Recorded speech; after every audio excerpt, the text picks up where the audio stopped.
దేవుని ప్రశస్త నామంలో మరొకసారి మాటలు వింటున్న మీ అందరికీ నా హృదయపూర్వకమైన శుభాలు తెలియజేస్తున్నాను. మరొకసారి దేవుని వాక్యమును ముందుంచడానికి దేవుడు నాకు ఇచ్చిన ఇట్టి ధన్యతను బట్టి దేవుని ఎంతగానో స్తుతిస్తున్నాను. నిజమే ప్రియ దేవుని బిడ్డలారా, ఉదయకాల సమయంలో దేవుని మాటలు వినడం ద్వారా మన జీవితానికి ఎంతో ఆనందము, సమాధానమును దేవుని మాటలు మనకు కలుగ చేస్తాయి. ఈ ఉదయకాల సమయంలో ప్రభు మనకు అందిస్తున్న వాక్యను మనము స్వీకరిద్దాం. దేవుని మాటల మీద మరి మన హృదయాలను నిలుపుదాం. దేవుని వాక్యం చేత మనం నడిపించబడదాం. యెహెజ్కేలు గ్రంథము 36వ అధ్యాయము 10-11 వచనాలు చూసినట్లయితే ఇక్కడ చక్కని మాటను మనం చూస్తాం. ప్రియ దేవుని బిడ్డలారా, మునుపటి కంటే అధికమైన మేలులు నీకు కలుగజేస్తానని ప్రభు వాగ్దానం చేస్తున్నారు. నిజమే, దేవుని వాక్యము సత్యమైనది. ఎప్పుడు ప్రభు మన జీవితాలలో కార్యం చేస్తాడంటే ఆయన యందు భయభక్తులు కలిగి జీవించడం ద్వారా నిజంగా దేవుని కృపకు మనం పాత్రులం అవుతాం. ఆయన ఇచ్చే ఆశీర్వాదాలకు మనం పాత్రులం అవుతాం. నీ స్థితి మారాలన్నా, నీ జీవిత విధానం మారాలన్నా నువ్వు దేవుని సహాయాన్ని కోరాలి. ప్రియ దేవుని బిడ్డలారా, నిజంగా మునుపు స్థితి నీది చాలా దుర్భరంగా ఉండొచ్చు, చాలా దయనీయమైన స్థితి నీది ఉండొచ్చు. చాలని జీవితము, చాలని పరిస్థితులు, నువ్వు ఎంతగా కష్టపడుతున్నా, ఎంతగా చెమటోరుస్తున్నా, మరలా ఇంటికి వచ్చేసరికి, మరలా నెలాఖరు వచ్చేసరికి నీ యొక్క పరిస్థితి చాలా దారుణంగా ఉంటుందేమో. ఎంతో కష్టపడుతున్నామండి, కానీ మా ఇంట్లో సంతృప్తి అనేది లేదు, సమాధానం అనేది లేదు, ఎంత కష్టపడుతున్నా ఆశీర్వాదం అనేది మేము చూడలేకపోతున్నాం అని చాలామంది మా దగ్గరకు వచ్చి చెప్తూ ఉంటారు.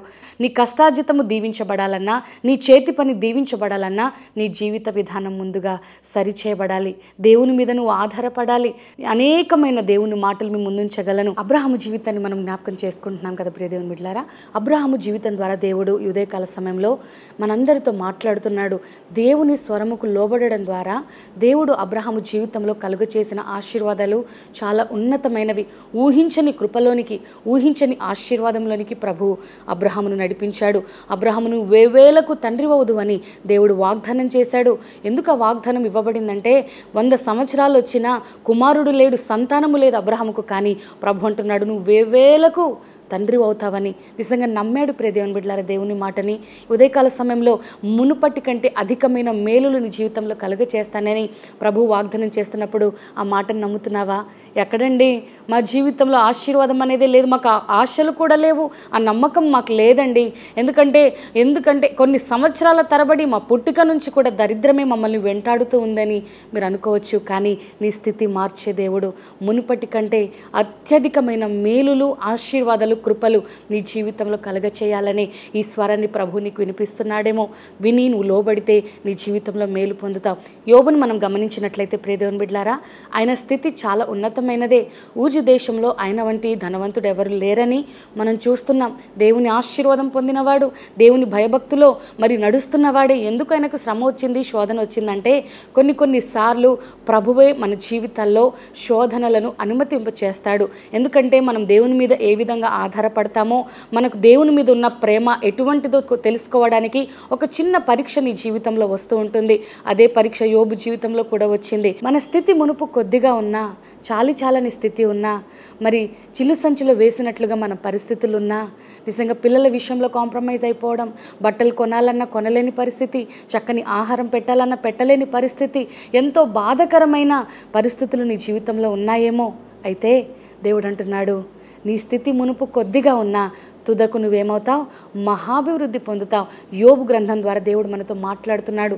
యోబు జీవితాన్ని దేవుడు ఏ విధంగా ఆశీర్వదించాడో, ఆ శోధించబడిన మీదట సువర్ణంగా ఏ విధంగా అయితే బంగారం మారుతుందో, నీ జీవితంలో కూడా చిన్న శోధనలు వచ్చినప్పుడు దేవుని మీద విసుగకుండా, దేవుని నుండి నువ్వు దూరంగా వెళ్ళిపోకుండా దేవుని నువ్వు అంటి పెట్టుకొని ఉండడం ద్వారా, దేవుని నువ్వు హత్తుకొని ఉండడం ద్వారా, ప్రభా నా జీవితంలో ఏదైనా నీ చిత్తమే, కానీ నిన్ను నేను విడిచిపెట్టనయ్యా, ఈ శోధనను జయించే కృపను నాకు ఇవ్వి, ఈ శోధనను జయించే శక్తిని నాకు ఇవ్వమని నువ్వు ఎప్పుడైతే అడుగుతావో ప్రియ దేవుని బిడ్డలారా, ఖచ్చితంగా దేవుడు రెండంతల ఆశీర్వాదము నీ జీవితంలో కలుగ చేస్తాడు. హల్లెలూయా.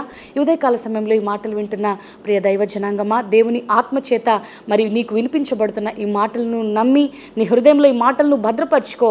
దేవుని మాటల మీద నీ నమ్మకం ఉంచి దేవుని యందు భయభక్తులు కలిగి ఉన్నట్లయితే నీ స్థితిని మార్చే దేవుడు, నీ కుటుంబ పరిస్థితిని మార్చే దేవుడు, నీ బిడ్డలను వృద్ధిలోనికి తీసుకొచ్చే దేవుడు, నీ ఆరోగ్య పరిస్థితిని మెరుగుపరిచే దేవుడు దుఃఖకరమైన నీ కుటుంబమును దేవుడు ఆనందమయం చేయబోతున్నాడు.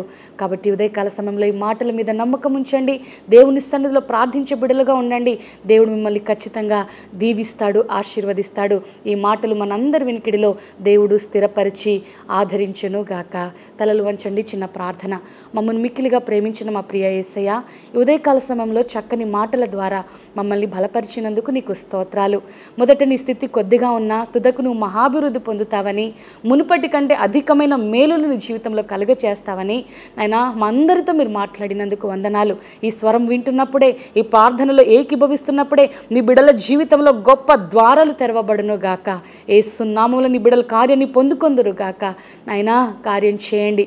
అప్పు బాధలతో ఉన్నవారు, కుటుంబ సమస్యలతో ఉన్నవారు, అయ్యా ఆర్థిక ఇబ్బందులతో నాయనా సతమతమవుతున్న వారి జీవితంలో నూతన ద్వారాలు తెరవండి. నీ ఆశీర్వాదమును నీ బిడ్డల మీద కృమ్మరించండి. ఈరోజున ఎవరైతే పుట్టినరోజులు, వివాహ దినాలు జరుపుకుంటున్నారో వారి జీవితంలో నూతన కార్యాలు మీరు చేయండి. నీ ఆశీర్వాదం, నీ సన్నిధి బిడ్డలకు తోడుగా ఉంచి నడిపించమని, ఈరోజు నీ బిడ్డలు చేస్తున్న ప్రతి పనిలో నీవే తోడుగా ఉండి బలమును, శక్తిని, ఆరోగ్యాలను నీ బిడ్డలందరికీ మీరు దయచేసి నడిపించమని మనసారా కోరుతూ యేసు పరిశుద్ధ నామమున స్తుతించి ప్రార్థించి అడిగి వేడుకుంటున్నాము తండ్రి. Amen, amen. మరిన్ని అద్భుతమైన వీడియోలు మీకు అందించబడుతున్నాయి. కాబట్టి ప్రతి దినము కూడా ఈ యొక్క దైవ వాక్కును మీరు వినడానికి ఇష్టపడండి. పాల్ ఇమాన్యుల్ అనే యూట్యూబ్ ఛానల్ని అనేకులకు పరిచయం చేయండి. ఇదేదో ప్రమోషన్ కొరకు చెప్పడం కాదు, కానీ దైవ వాక్కు నువ్వు వింటున్న ఏదైతే ఆశీర్వాదకరమైన మాటలు ఉన్నాయో అనేకులను నువ్వు పంచడం ద్వారా, అనేకులకు నీలాంటి స్థితి ఉన్నవారు, ఇంకా దుర్భరమైన స్థితిలో ఉన్నవారికి ఈ యొక్క వీడియోస్ను నువ్వు షేర్ చేయడం ద్వారా నువ్వు దీవెన పొందుతావు. వారి పరిస్థితి కూడా మారుతుంది, దేవునికి దగ్గరగా చేరే అవకాశం ఉంటుంది. కాబట్టి మీ అందరినీ దేవుడు దీవించి ఆశీర్వదించాలని మనసారా కోరుతూ ఈ మాటలు దేవుడు మన జీవితాలలో మరి నెరవేర్చి నడిపించును గాక. ఆమేన్.